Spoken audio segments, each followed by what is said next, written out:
Ya, nashukuru sana. Hii tunaita MUHAS Fun Run. Hii ni season 4.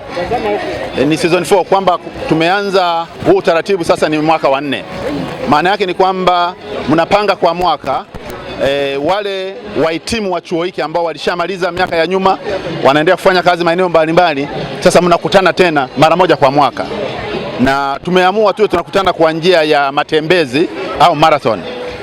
Sasa hii huwa ni njia nzuri sana kote duniani kwamba watu wamesoma kwenye taasisi sasa wanarudi nyumbani.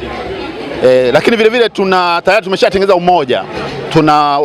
Kwa njia ya kidijitali tuna poto ambao wote tunajisajili na mara nyingi ukienda duniani kote huu ni utaratibu ambao ni mzuri kwamba nimesoma chuo fulani, sasa lazima nijue ni kitu gani kinaendelea mimi tangu nilivyomaliza chuo, naweza nikatoa mchango gani. Unajua watu wanavyomaliza chuo watu wanaenda kuchika nyadhifa mbalimbali, taaluma mbalimbali.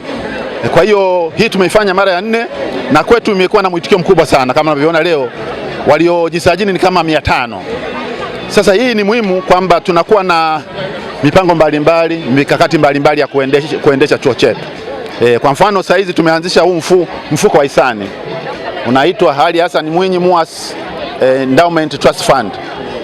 Tunatambua mchango wa aliyekuwa mkuu wa chuo wa kwanza hapa hayati Ali Hassan Mwinyi. Kwa hiyo tumefungua mfuko wa hisani, ni mfuko ambao sasa wadau mbalimbali watachangia kwenye mfuko alafu katika kuendeleza shughuli za chuo. Kwa mfano tunataka tuongeze mabweni ya wanafunzi wa kike. Tunataka tuongeze mabweni, tuna wanafunzi wengi wa kigeni wanataka kuja kusoma hapa lakini makazi sio mazuri. Kwa hiyo tuna mikakati mbalimbali tunafanya. Kwa hiyo wakija hawa wahitimu wa miaka ya nyuma tunashauriana tufanye nini. Kwa hiyo ndio kikubwa, na kama unavyoona mlivyosikia wanajivunia kama chuo kinafanya vizuri. Kama ulivyosikia sasa hizi chuo chetu kwa Tanzania mwaka huu 2026 kimekuwa cha kwanza nchini Tanzania, chuo chetu cha MUHAS. Kwa East Africa kimekuwa chuo cha 3. Sasa wakisikia taarifa kama hii wanajivunia kwamba kumbe mimi nimesoma chuo bora na kiendelea kuwa bora. Na tunashauriana sasa tunawezaje kuendelea kufanya vizuri zaidi. Kwa hiyo ndio haya tunakuwa tunajadiliana. Ndio mmeona kwa mfano tulikuwa na wanafunzi wa kigeni.